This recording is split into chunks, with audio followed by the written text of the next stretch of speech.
I'm looking for you. Okay. Hello? Hello? Okay. Excellent. Turn it down. Excellent. We're good. All right.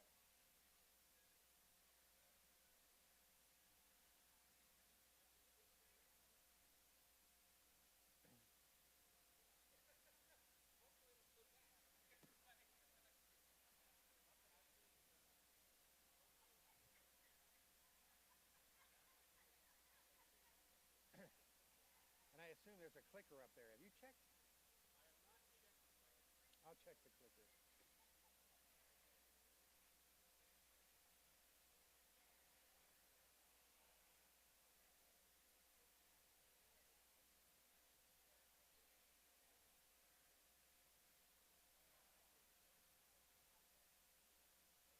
Okay, we're live.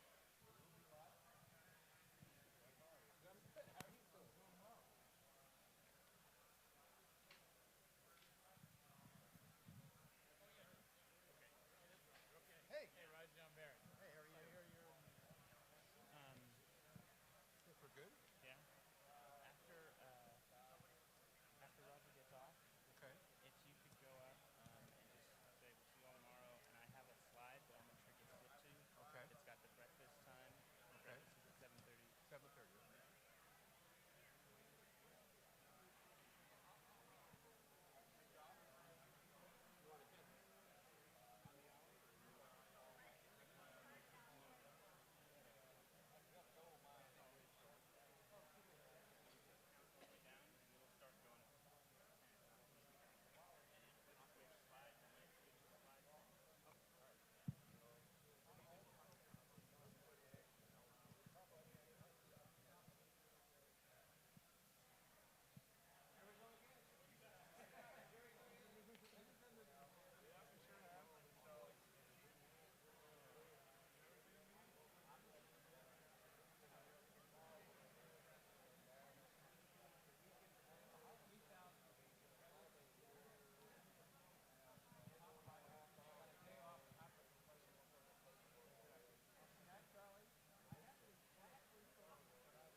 Good evening, ladies and gentlemen.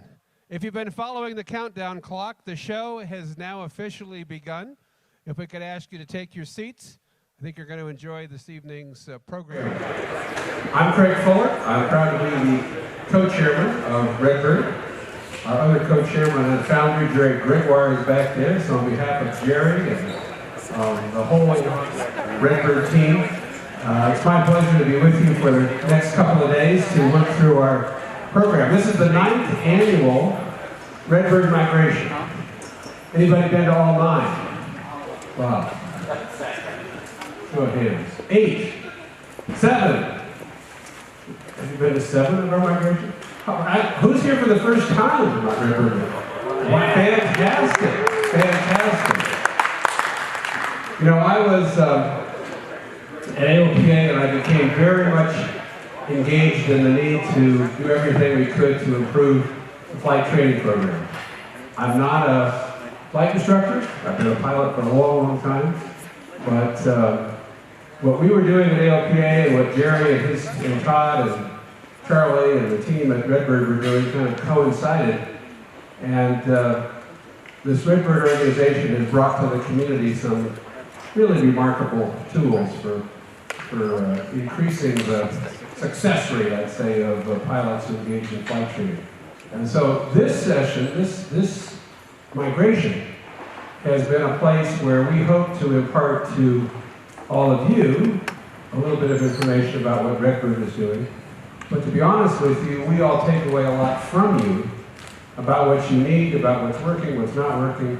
And so it really is an exchange over the course of the next few days. And it's very, very valuable to us. We appreciate the feedback, and we also are grateful for the chance to show you a little bit about what the team has been working on.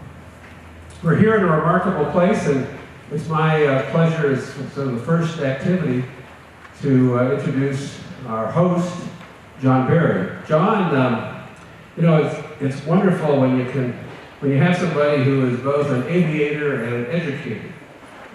John has flown aircraft for decades with the Air Force. He was a Top Gun pilot.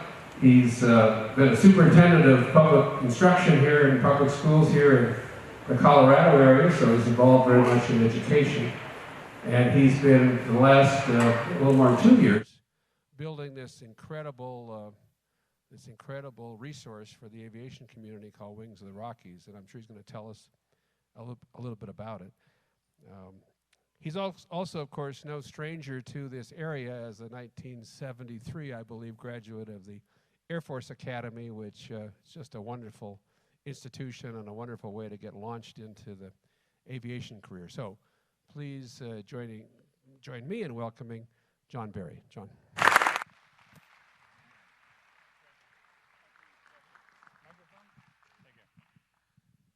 Well, good evening, ladies and gentlemen. Welcome to Wings Over the Rockies. Now, you may be confused if you are not familiar with Denver.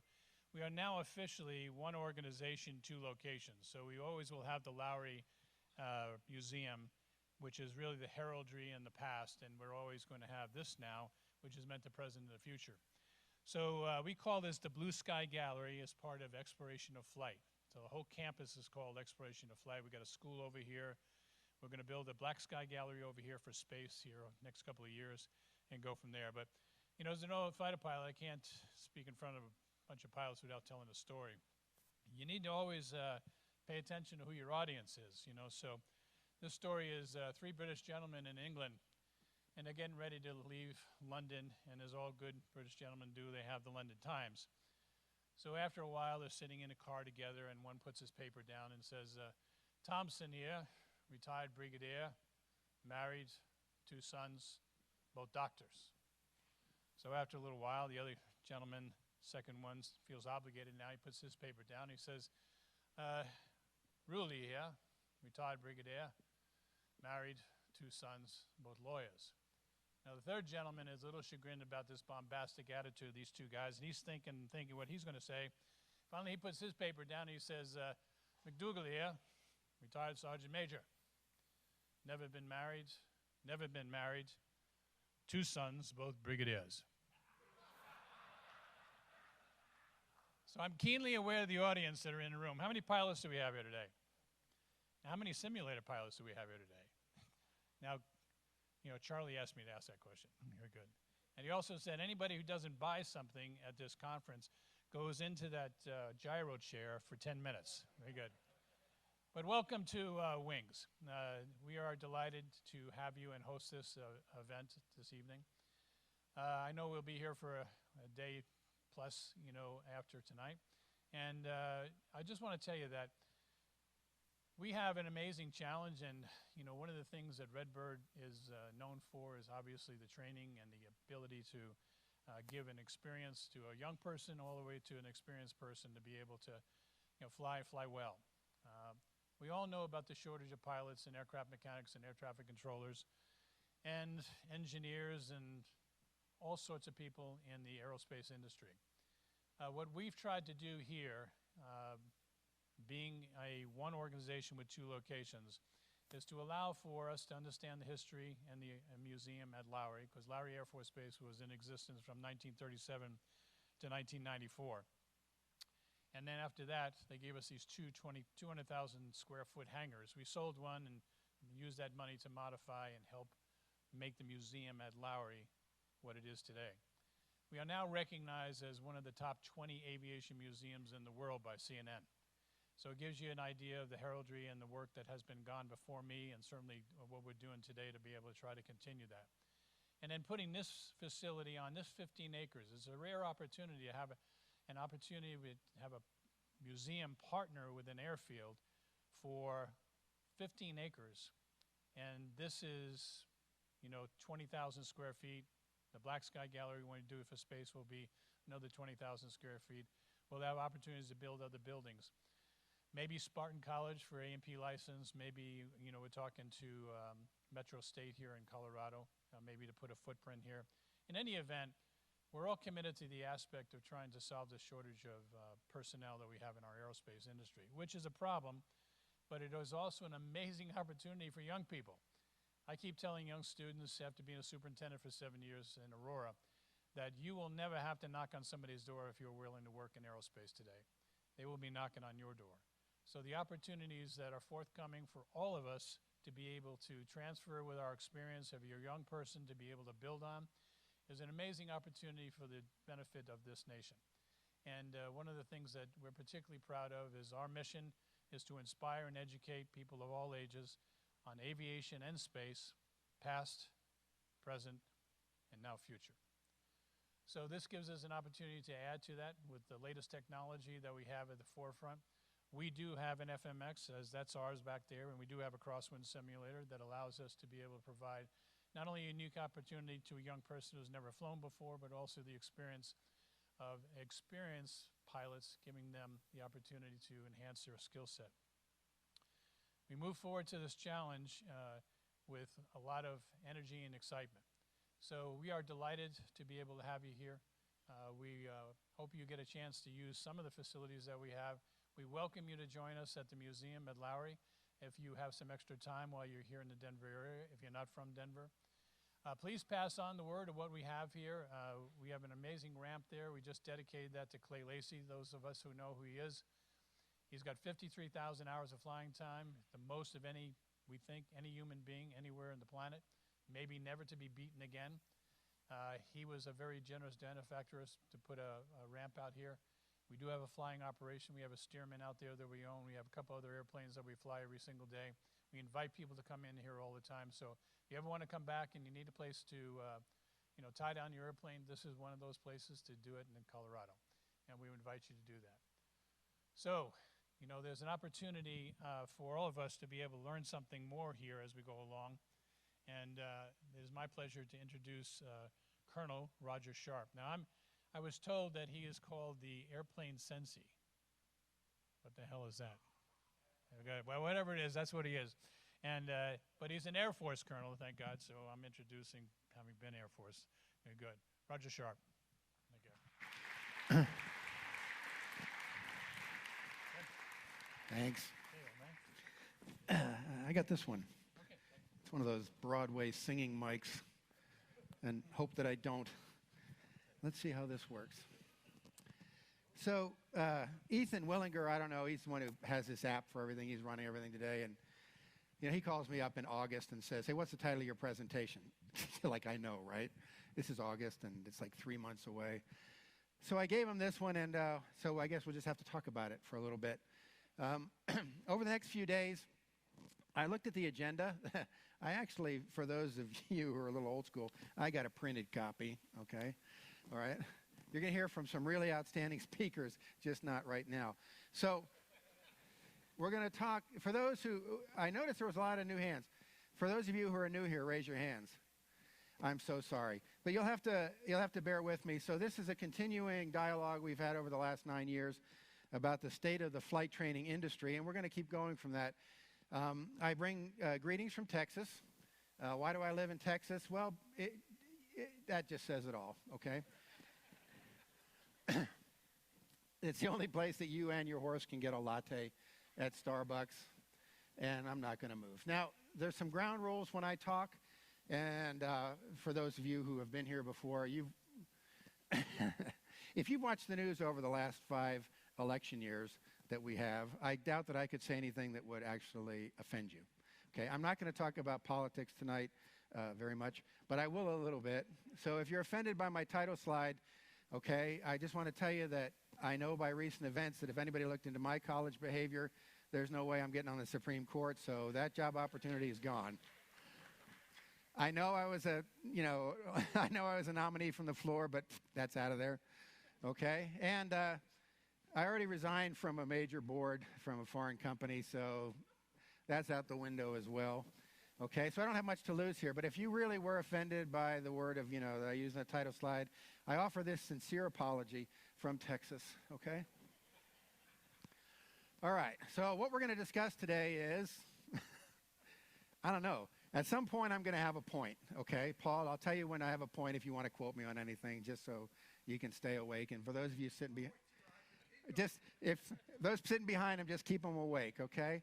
Now, I want to keep it in perspective, though, that whatever I say tonight, let's just remember it's just my opinion, okay? And in the words of Freddie Mercury, nothing really matters, okay? And neither does this presentation. Everybody familiar with the Freddie Mercury reference?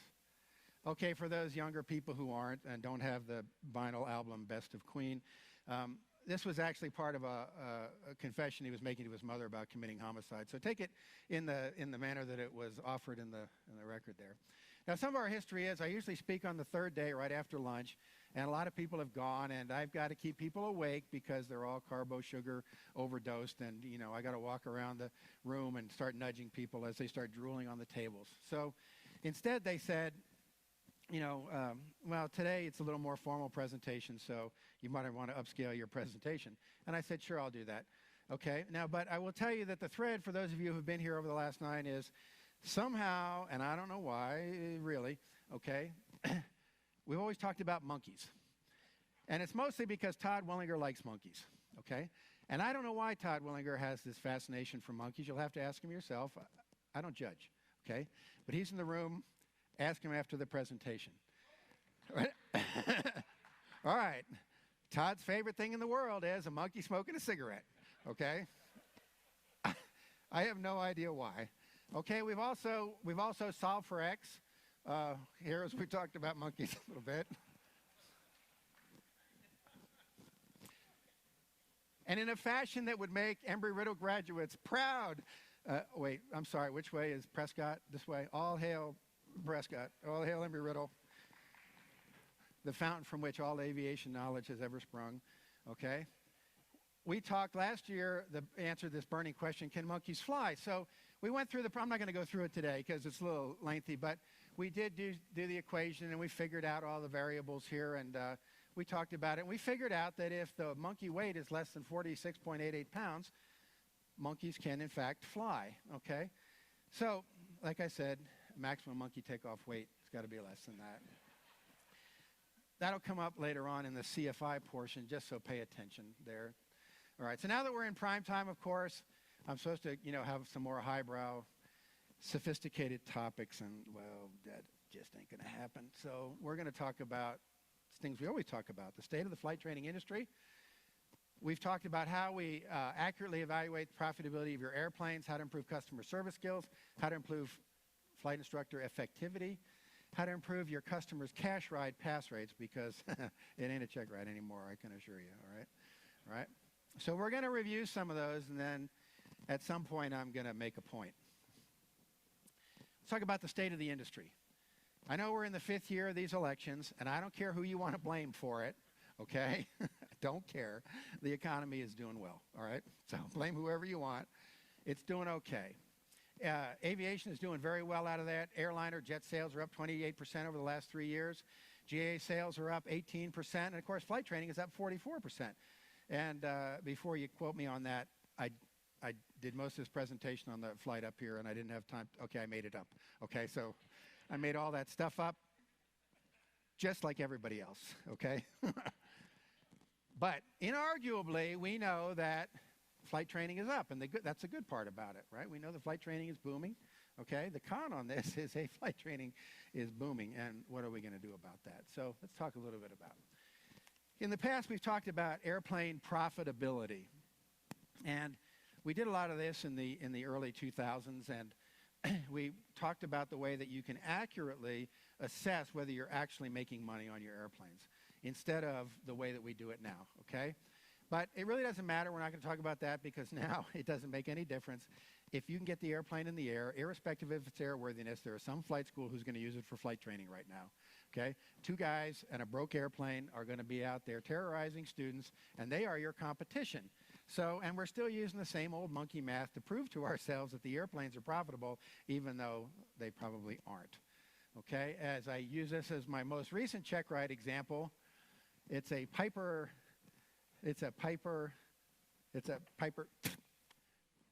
Cruiser. That's what it was. Oh boy. All right, so this is what we're seeing now that has been put back into service. Okay, now, I saw Julie Felucci here. Is she there? Raise her hand. Raise your hand. Julie can actually sing. Julie's in the back, so you'll have to bear with me here, and I hope I get the timing right. Cracked flaps and fuel leaks and rusted out hinges. Self-oiling windscreens and religious ribbons. Okay, buttloads of duct tape and hydraulic leaks. These are a few of the airplanes I see. Right?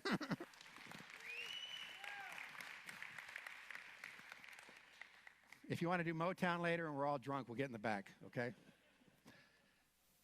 I went through those quickly, but as my slide said, I can't make this shit up, okay? This is what they bring to check rides now. Okay, so now let's talk about improving customer service. Talked a lot about that, especially during my Cessna years, Roger Sharp's Cessna years. Okay, but it doesn't seem to be as important anymore because demand exceeds supply, so who cares? All right, so let's move on. Now, speaking of... You can do anything you want to these people. You can promise them they'll be done, in 2 months, and a year later, they're still happy to be there, okay? It's amazing, okay? Anybody got an old Piper Cruiser? We can just do something here tomorrow and make a lot of money with it. So I said I wasn't going to speak of politics, but I will.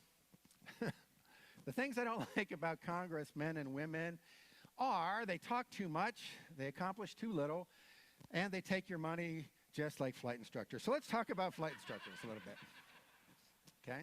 And how we can improve their effectivity. Now, this actually bears a little bit of discussion because it's going to go on to my recommendations later on, although I think change is really unlikely in this case. But remember, I'm not talking about you. The people who come to this presentation, you people who are flight instructors out there, are not the people I'm talking about. You're the ones who are doing it correctly, like 3 of you. So we're going to move on a little bit. And we used to talk about how you find the best CFIs. Okay, now we're talking about finding any CFI. Okay? So it changes a little bit the pulse of what we're doing and maybe why we have to change it. Now, when I had my flight school, and I don't anymore, thank God, we don't do that anymore. This was my flight instructor in brief. And I would say, well, as you know, the Aviation Flight Instructor Handbook tells us that a flight instructor is an aviation psychologist, an animal lover. Now, it doesn't actually, don't quote me, it doesn't actually say that, it just should. Okay, I'm just saying it should. Okay. So it's an aviation psychologist, a teacher, a mentor, an ace pilot, maybe even an astronaut. But instead, well, I got you, all right? This gentleman, this is the day after. First day of work as a CFI after passing his initial CFI check with somebody else, I can assure you, okay? And this is how he shows up to work. So let's look at this as the clay that we have to mold. All right. Now, it's been a while since I started out in the flight instructor industry. A little different course, okay? I graduated from United States Air Force pilot training with 180 hours. Salute, right? All right. And then they sent me to backseat flying school at Randolph. They gave me about another 30 hours, okay? And for the first 50 hours at CFI, I was just trying not to get dead, okay? I swear to God. All right, and the reason is, whether you believe it or not, if you think the selection process for pilot training people in the military is any different than the people who walk in your door, you're just absolutely wrong. Okay, jet pilots do the same stupid stuff as GA pilots. It just happens faster. Okay, that's the only difference. Stupid but faster. Okay, and it costs more to fix it. Okay, and I got to tell you, there I am. And that was, I don't know, getting back on to 35 pounds ago when I was doing this, okay? I thought I was all that in a bag of chips, but when you look back on things later in your life, you realize, well, maybe not so much. And I feel really sorry for my first couple of students because, oh my God, they had to survive what I had to do just while I was trying to learn how to do this job, okay? Because all they taught me up here in the second line was, hey, how to land from the back seat without being able to see the runway. That wasn't so hard as teaching brand new students. So, but after about 500 hours, I thought I was pretty good at it. Well, the problem today is, here's our CFI route right now. They get their CFI at 251 hours. They get their RRI around 300 and MEI around 500. But guess what? They're gone before 500 hours. So, and some of them are gone at 300 hours. The ones who aren't that good are gone at 300 hours, God willing. Okay? But you don't have them very long, and you're really not going to develop any kind of really good skills that they're going to have, because their life cycle at your school is shorter than a fruit fly. This is my graphic presentation of Instructor Marty, McFruit-Fly. Okay. So when you go back and look in those young faces, you'll have that mental picture. And if you have it tonight, I apologize. Okay. All right. Now, I tried to help. I tried to help the folks who are teaching folks, and I wrote some books. I have copies here. They're not for sale, however, thank God. 20 Ways to Fail Your Flight Test, a practical guide to earning your notice of disapproval. Okay? It's a short book. Some of you have read it, some of you haven't. It all talks about the strategy for how to pass a practical test instead of just rote memorization. I also wrote one, VFR regulations for a pilot who might have to use them. Now, if you look at this, it's got big font, and it's this thick, and that basically not supplements, but replaces a FAR aim. So I thought, hey, we reduce this information, we organize it correctly, you know, we give them some examples, maybe it'll stick. Okay, and then, of course, they said, hey, do one for IFR regulations. Well, there aren't that many more, so did another one of those. Okay, so what happened with that? Well, I was examining at this one school, and I know we have one of you Army rotor head guys in the back. Now, this is a school that caters to Army helicopter pilots getting airplane ratings. And it's one of those deals where they sign this indentured servitude contract, right, and they sponsor them to go and get their ratings, and they have to fly for the whatever, and then eventually they fly for somebody else. I mean, they got a whole chain of things going on this, and I'm not going to mention any names, Envoy, but they move in through this.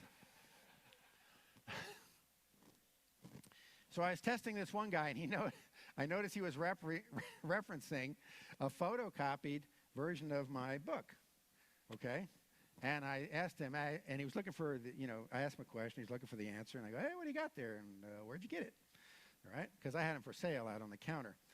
Well, he's no clue I wrote it, and the question I asked, the answer was right there, but he could not find it because his instructor said it wasn't important. Okay, so let's talk about the stupid stuff that instructors say. All right. The guy you're testing with wrote the study materials. You got a bootleg copy from your buddy who stole it, okay? The questions are remarkably similar to the ones that I'm going to ask. And remarkably similar is like ASA saying this question is just a sample question, from the FAA test bank, right? Right? So he's got that, and your instructor tells you not to look at it. So why would they do that? Well, there's a couple. Now, that's just one example, but I'm going to tell you, don't waste your time trying to train instructors anymore. They already know it all, and besides, well, you're just old. So they're not going to listen, all right?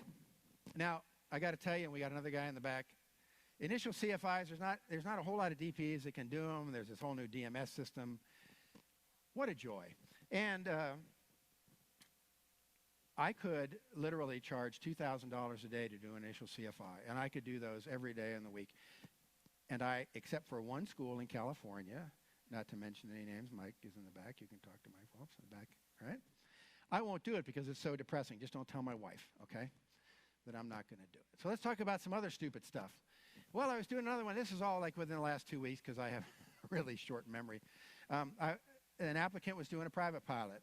She happened to be an Air Force drone pilot person, and they have to go get their private instrument ratings before they can finish up drone schools and then become murderers from afar, by dropping bombs at people that I can't see, okay?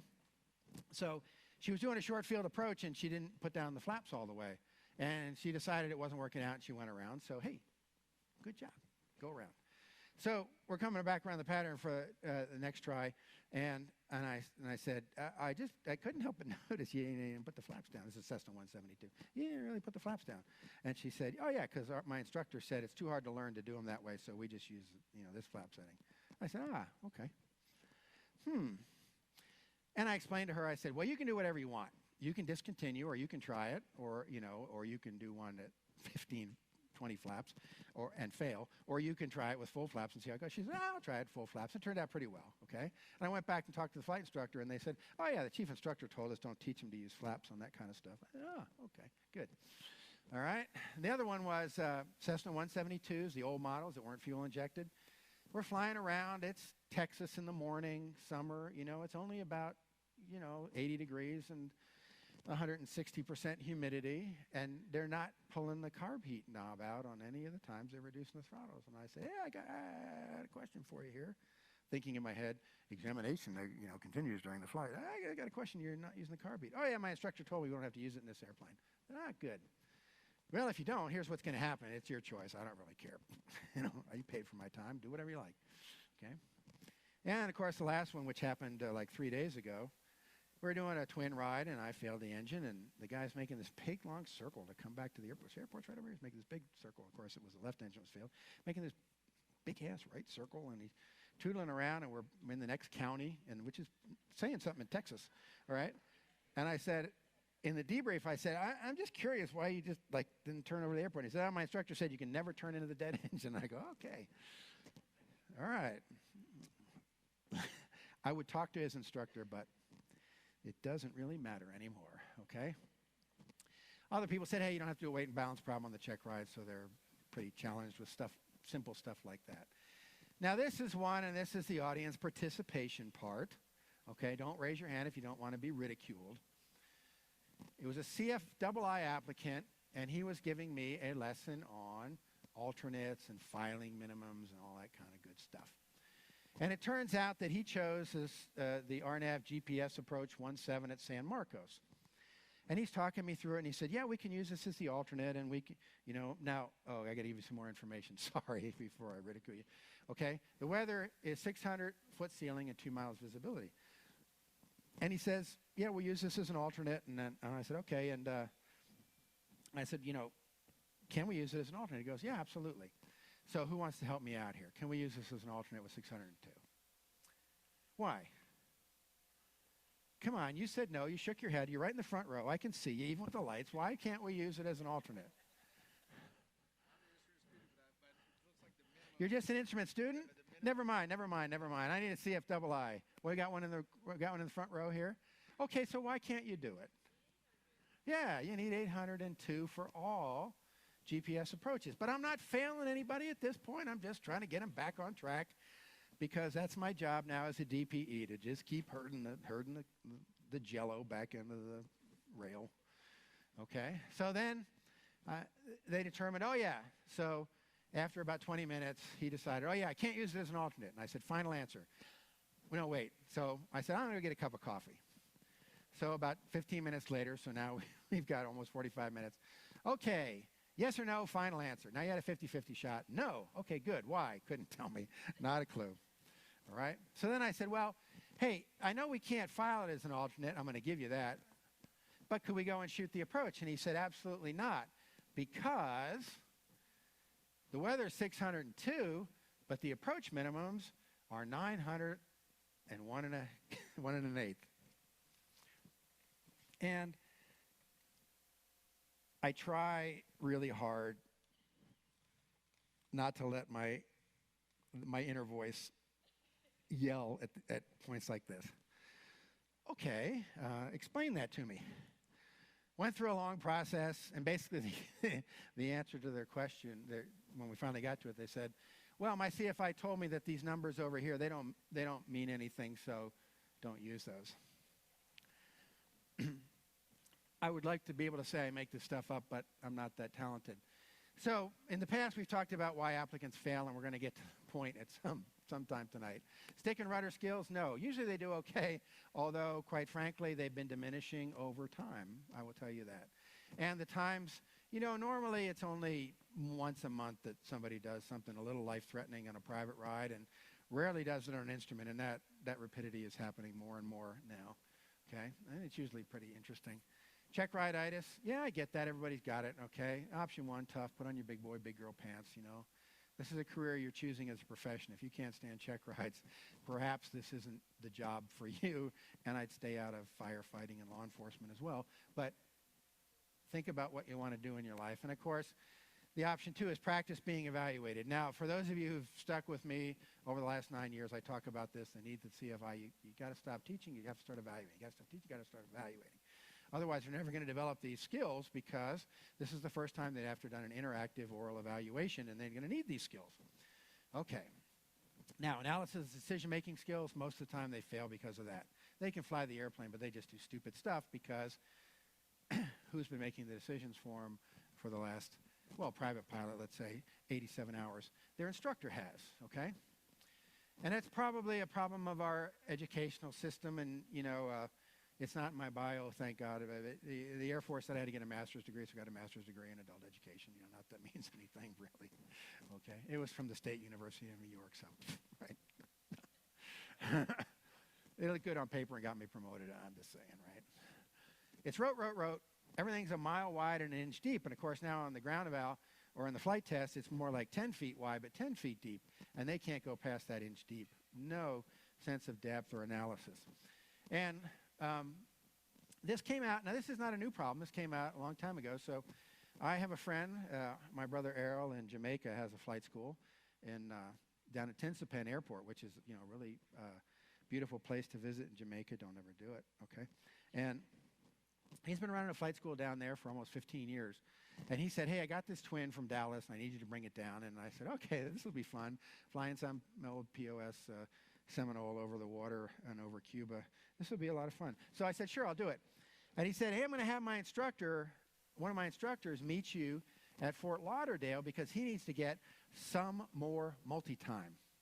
Great.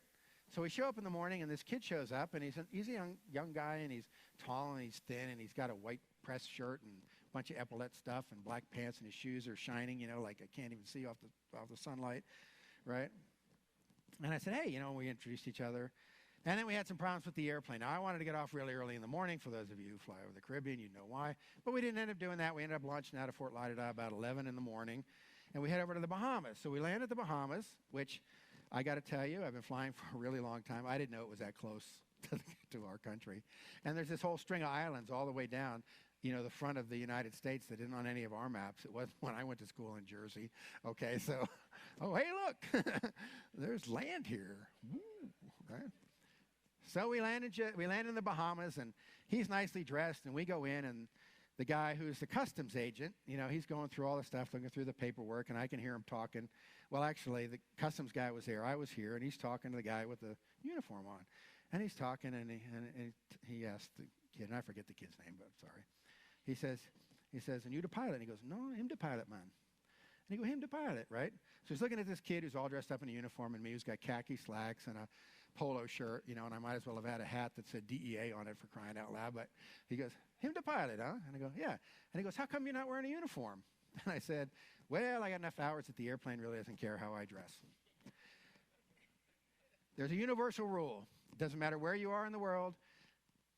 People who are at customs are universally humorless, okay? So he decides we're going to be reinvestigated. So he walks with all my paperwork and goes into another building, comes back about an hour later, and I guess disappointed that I actually, was who I said I was. So now we're really late. We take off, and we're heading down, and all I know is we had to go over Cuba, this one little notch, and we had an overflight permit. But, of course, what's happening now is the weather's building up. Thunderstorms are coming. I'd like to be like, 8,000 or 9,000 feet. We're like at 800 or 900 feet. So I'm talking to approach control at Cuba, and it sounds like she's on a World War II walkie-talkie. I can't hear a word she's saying. And I'm saying, hey, we got to deviate left with thunderstorms. And after about 3 or 4 of these conversations in broken English, I realized they don't have any radar. They don't know where we are. So I just tell them this kid, just get on the other side of the island. So we get on the other side of the island, and we break free of Cuba. And I look out, and there's this vast expanse of water.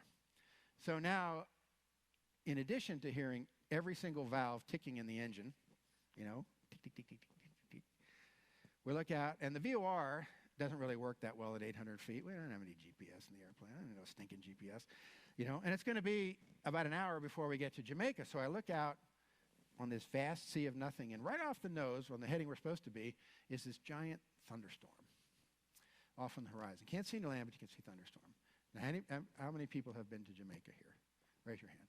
Okay, a few. So, on the north side of Jamaica, it goes from sea level, which makes sense on an island, up to 7,000 feet, okay, which is why the Blue Mountain coffee, it grows there, because, you get that thunderstorm every afternoon.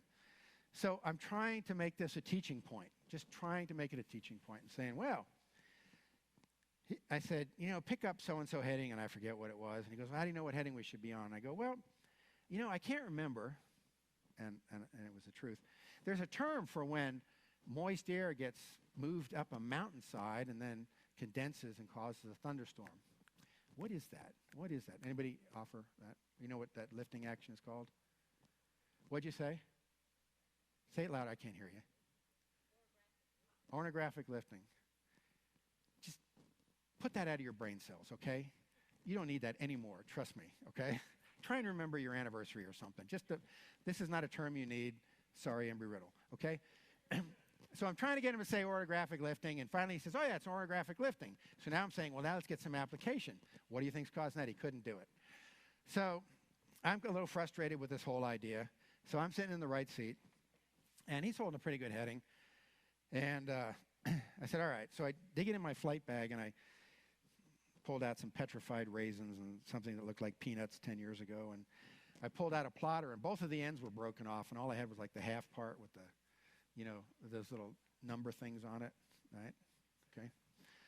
So I take that, and I hold it up to the sun. And I get a pencil, and I hold it down. And then I get this whiz wheel, and I start doing some stuff, and I said, turn 10 degrees right. So he does, right? I'm looking out the right side of the window going, oh, it's going to be fun for an hour, right? Now, why am I picking on this kid? Well, I didn't tell you because when he took off at Fort Lauderdale, I said, hey, you want to make the takeoff? We're already in a hurry. I didn't care, right? You know, I got enough twin time. What do I care, right? So he says, sure. Pushes the throttles up. I can't tell you the nightmare that happened. Well, as it turned out, on the flight from Fort Lauderdale to Bahamas, we determined that he had zero twin time. So, of course, the Seminole, which both engines spool up exactly perfectly, you know, he's heading off the end of the runway. Whoa, whoa, whoa, whoa, whoa. So I wasn't real sympathetic to the guy at that point. So I sat over there and I said, I'll let him in on the joke. But he goes, what heading now? So, all right. So I pulled out my plotter again and held it up and did something. I looked at him and I go, you're watching this, right? You know, and I did it. About 5 left. And all I'm doing is heading for the only thunderstorm anywhere within 270 degrees on the horizon. Thinking probably Jamaica, right? Pretty good heading. So anyway, the thunderstorm's over Jamaica. We land and we get there. And I didn't clue him in. You know, they're all looking, hey, this is a new airplane, you know. And later on, you know, I can hear him talking with all the other instructors came in, you know, hey, how was it, you know, this? And he goes, you know, and all I hear is in this big loud voice, he goes, no, man, me seen him do it. Him holding it up and then again. And I start cracking up. I can't stand it. And I said, you know, I'm going to tell him about that. And I never did. But the point was, this kid then, okay, couldn't take the rote and apply it to what was actually happening because he'd suffered from the same educational system. All rote, no application. Okay, so you were correct, orographic lifting. I know you're correct because I had to look it up because I don't use my brain for something else than that. Okay, so how are we teaching decision-making? The answer is poorly, apparently, because it's not really going well. And I used to talk about instructors, hey, you got to spend more time evaluating and less time talking, okay? So that really hasn't been working out too well, but I'll talk about some check ride examples just to give you an idea how ridiculous it can be. Any helicopter pilots besides Mr. D, any other helicopter pilots in the back room? You see, I know there's 2 and they won't even raise their hands. That's just amazing, okay? I say, hey, what's retreating blade stall? You know, blah, blah, blah, blah, ginger, and they tell me all the road stuff. And I say, okay, so we're flying along, okay, the nose pitches over and the helicopter rolls to the left. What's happening? Crickets. They've memorized the term, but they have no idea what it actually means or what the result is going to be. Get back to some airplane to make it thing. You know, I ask this on all multi-engine check rides. Hey, so what kind of propeller do we have on this airplane? Oh, my God, it's Hartzell 2-bladed, constant speed, variable pitch, XYZ, propeller, serial number so-and-so. They sit back with this very proud look of accomplishment, you know. Okay, good. I don't know if that's right or not. What do I care? It's the one that's on the airplane, all right? And I'll say, hey, so if we're flying along, say we're at 4,500 feet and a 172, and I got 2,200 RPM set on the throttle, and I pitch the nose over, the RPM goes up, right? And they go, thinking, 50-50 chance. Yes, okay, good. So now we're in the Seminole, or the Seneca, or the Baron, whichever POS they have on the field. Now you're flying along at 4,500 feet. We've got the throttles and the propeller set. We've got 2,200 RPM. We pitch the nose over, and it stays at 2,200 RPM. What's happening? Crickets. They've memorized the terms, but no idea. Now, I'm not asking them to build a governor system out of spare Toyota parts in the hangar or whatever. I don't care. Just tell me in basic terms what's happening, you know? Say something. Throw some stuff out on the table that we can kick around. Say flyweights. Say governor. Say anything to get yourself started. But nope, not a word. Okay, here's one of my favorites. I give them a gear deal. I just give them a picture and say, hey, here's your gear system. You know, if the light's not lit, that means it's, you know, it's there, but it's not lit. And the red warning horn. And for those of you who, the Piper products, that red deal is not over the gear lights like it is on every other airplane on the planet. It's up on the eyebrow panel, okay? So I said, you put the gear down, you get this indication. Okay? And then I sit back. So you're saying the gear not come down. And I said, you lower the landing gear and you get these indications. And now they're staring at me. They're trying to do that well-practiced thing. They're going to keep throwing up answers and see what my facial expression is, no matter how minute, to see if I'm going to crack and give them the answer. But I'm not. Why? Because I've raised 2 kids. I'm immune. Okay? Or they're just going to stare at me for a long time. But I have a border collie. That's not going to work either. If I can outstare my border collie, you haven't got a chance. I'm just telling you, okay? So I say, no, you lower landing gear, you get these indications. That's all you have, right? I'm not in the airplane with you. Here's what you got. So then they say, so my gear did not come down, right? And my out loud voice, I don't say anything, my inside voice is going, no, actually, dummy, your gear did not come down left, as I read this, but doing the problem. So they say, so I'm going to raise the gear and land gear up. So is there a checklist for this kind of thing? No attempt to solve the problem. Why? Nobody's ever asked them to do those analytical functions. Why? Because the CFIs don't know how to do it themselves. Okay? All right. Now, just last week on initial CFI, I said you're doing a normal takeoff, you just rotate, you hear a thump, and the airspeed is reading 0. What would you do? It's like one of my warm-up questions, like, hey, you know, what's your middle name? Hey, where do you come from? You know, you got any dogs? Because if you have a dog, you might pass. If you don't, we'll look at it right now. It's not true. Don't quote me on that either. All right? Okay. Can you say that again? Yeah, sure. You're doing a normal takeoff, you hear a thump, and the airspeed is reading 0. What would you do? So you're asking me what I would do. Yeah, I am. Okay. But I do it very professionally. Correct. All right. Well, the pitot system works by rote. I'm sitting there. Right. All right. Going. Okay. Okay. So what would you do? You told me how the pitot system works. What would you do? All right. The answer is, so there's no checklist for that. Well, I agree. All right. So nobody's ever gone over that with me. Okay. Applicant. I turn on the pitot heat. Okay. Well, we did something. All right. We decided to do something. This is a good thing on initial CFI check. We decided to take some kind of action. I turn on the pitot heat. Excellent. Okay? It has no effect, but you look out the left window and you see a small bird impacted on the pitot tube. What are you going to do? Okay, so you're saying my pitot tube is not working. What the hell? Excuse me while I take another couple of notes for my next book. All right?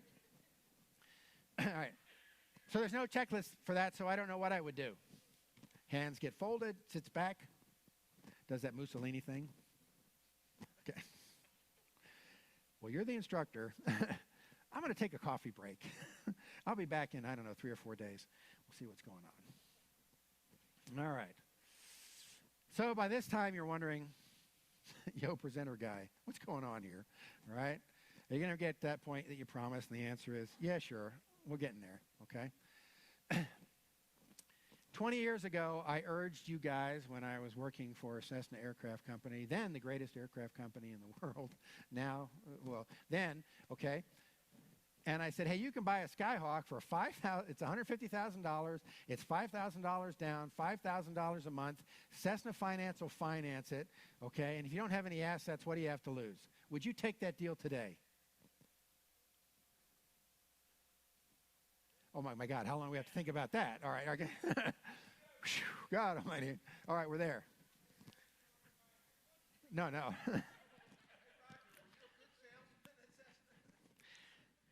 Julie, she can vouch for this, even before the Julie years. So Cessna has glass. Every year they give out the glass, right? Big thing, nice of them. So I was with Cessna for 11 years, and I've got 11 of those big glass trophies and a couple of little glass trophies and a nice Breitling aviator watch, which I've never worn. Somebody told me it's expensive. I don't know. And a couple other jackets for that. okay? Because I made it really simple. So was I a good salesman at Cessna? Yeah, right? And I made a lot of money doing it because it was easy, all right? Terms like this, who's going to turn this down? But some people did because it just wasn't what they were used to, okay? They were used to nursing those old pre-restart airplanes to death, okay, and they couldn't make the leap. Now that airplane that was new 20 years ago is the POS that's on the line now, okay, and you wish you had bought a whole bunch of them 20 years ago. But people said, well, I don't know about the resale value. Like flight school airplanes ever resell, honestly, okay, except by the insurance company, all right? So here's another deal. So if I said you could have a completely reconditioned Skyhawk, everything in it is brand new, everything's been through it, every nut, bolt, screw, cable, and whatever. It's half the purchase price of a new Skyhawk. It has half the direct operating cost, half the maintenance cycles, and it'll stay on the line 50% more than the airplanes you're doing now. Would you take that deal? Yes. Okay. Too late. All right. All right. 8 years ago, I urged you to buy a Red Hawk, but nobody knew how to do it. It was new technology with a turbo diesel engine. It was just too far a stretch. Now, the ones that we did build are all sold, and the people who have them wish they had about 30 more. And of course, you probably wish at this point you'd had a Skyhawk that could do this for another 20 years at half of the operating costs. And they said, well, the mechanics didn't want to learn something, learning how to use a computer is going to be hard for my A&P. Like that mattered because how long did they last with you anyway, okay? And they said, well, we're worried about resale value, and like I said before, like flight school airplanes ever resell, okay? They either transfer with the sale of the company or the insurance company buys them from you for whatever reason. All right, so my DPE experience, a little bit about that. It has gotten worse, to tell you the truth, and my standards have probably... if I'm not being recorded and the FAA is not here, it's probably gotten a little bit lower, okay? My first-time pass rate used to be about 70%. For those of you who went to school in Jersey like I did, that's 7 out of 10. I actually remember my first math class, and one of the people who sat next to me, his name was Carmen DeCoco, and the teacher said, if I gave you 10 apples and I took away 3, how many would I have left? And Carmine said, yo, teacher man, you ain't taking nothing from me. I knows where you live, right? I'm not making it up. That is public school in Jersey, okay? So that's how it worked. So he told me that. So what should you do? Ground school. Let's talk about this. We're going to get to the points. What should you do about ground school? That is passing the written test. Don't do ground school, ever. The instructors you have suck at teaching it, okay? King schools or ASA do a much better job. They're going to get an almost 100% first-time pass rate. 70% is an FAA. Don't worry about it, okay? Just get them through the program. If you have your instructor trying to assist them in memorizing the answers to questions, it ain't going to work out, okay? Now, I don't make that, John and Martha, I don't go around endorsing, John and Martha or Jackie Spanitz. John and Martha are nice. They used to be friends of mine. They don't call me anymore. I don't know why. And the reason I don't endorse their products is because, well, they don't pay me. But the point is, they've got a really good program. ASA, Jackie Spanitz runs that. She's like the Hermione Granger of test questions. She hunts it down until she's got the exact test question, then they publish it for you, right? It couldn't be any simpler. So don't teach ground school, okay? And don't have them come in to assist in teaching ground school. You'll just screw up the process they already know, which is rote memorization. Now, airplanes, don't use them as your primary trainer. What? Okay. You can be more productive, less expensive, and it'll be more supportable if you do it in the FMX. This is my point, by the way, if you're going to write anything down. I'm just saying, all right? Okay? If your CFIs don't think it's valuable, hire an old guy without a medical who doesn't care. Okay? But you are nuts to teach people how to fly in an airplane. And let me talk about why that is. You can't afford to have 250-hour pilots teaching 5-hour students. Okay? The airplanes that you do have are not going to last very long. And, by the way, it's going to take something like 86 hours to get them through. So, instead of doing the monkey math, okay, you need to look at the real cost of operating your airplanes, which means the direct operating costs, the fixed costs to include The real maintenance cost, which includes labor and overhead and lost revenue from broken airplanes, lost customer satisfaction, if flight schools care about that anymore, and of course your reputation, inventory overhead, all those things. When you do all that, you'll find out that your airplane that you think is profitable probably isn't very profitable. Okay? And it's offline a lot because you just can't do a 100-hour inspection on a flight school airplane every 15 or 16 days. Okay? It's not going to last forever. So, and just for you, Todd, monkey math. Okay, just for you. So what should you do? Don't introduce any tasks in the airplane unless they've done them successfully in the FMX. For those of you who aren't familiar with teaching in the FMX, you're saying, well, you know, I don't know if I could teach somebody to fly in an FMX. And I agree with you. I don't know if you could. But I'll tell you, you can. You can, and you can do it very well. We'll talk a little bit about the Redbird experiments. So I put the lab together, and we did some private and instrument and commercial courses. And I will tell you that over a very long, you know, a couple years, but I mean a lot of applicants, we were averaging 31 hours in the actual airplane, about 20 hours in the simulator to get a private pilot certificate, and we had a 98% pass rate, and we didn't bend or break any airplanes during that period. So you can teach people how to take off, land, do the maneuvers in the airplane. But it requires that you have an instructor there that can help. But wait, you don't have to even have one of those anymore. Okay, your CFRs aren't going to like it, but you know, it doesn't matter what they like because they're certainly not invested in your business over the next, you know, 150 hours that they're going to be with you, which at today's rate is like, I don't know, 4 or 5 days. Okay? You'll increase your profitability. You won't have weather delays, all that kind of stuff. So, all right, maneuvers, you need to use GIFT. Somebody's going to talk about GIFT at some point during the next couple of days. GIFT is a way that somebody who isn't familiar with what they're going to do, they can go in the simulator and actually get a lesson that's demonstrated by an instructor who doesn't happen to be there, and you don't have to pay for them, and there's no overhead, and they're invested in your business because you paid for their voice.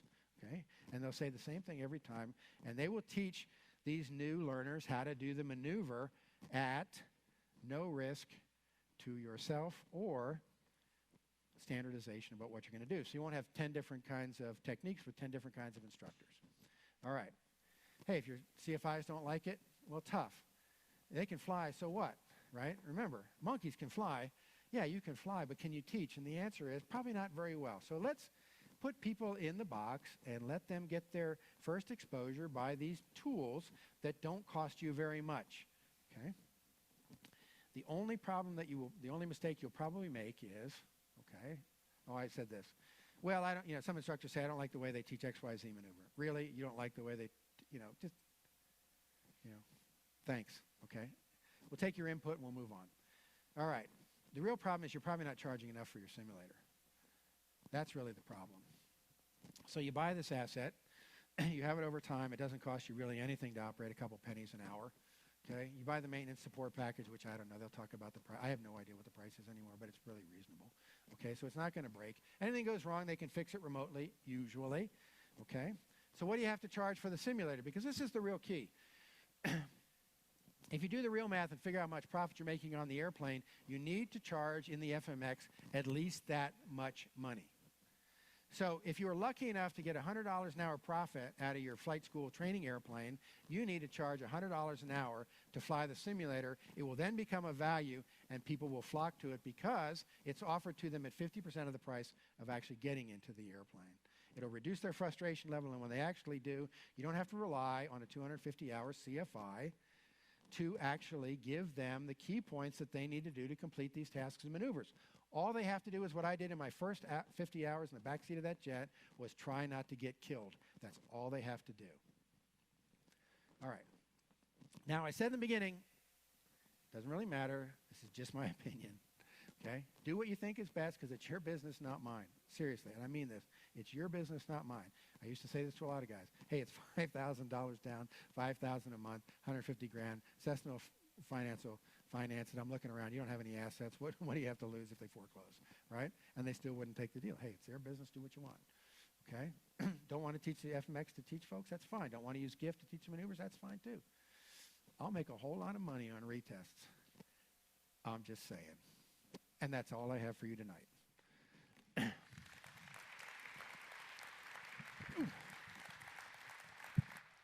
Roger, thank you very much. You know, if we gave a People's Choice Award for the most popular speaker, Roger would win hands down. I think you see why. He raised a whole lot of topics. There are things that we're going to be talking about for the next few days. Again, I want to thank you for being with us and look forward to the exchange over the course of the next couple days. I believe we will have a slide up here that tells you that breakfast starts at 7:30 tomorrow. The program begins at 8:30. Have a great evening. We look forward to seeing you back tomorrow. Thank you very much.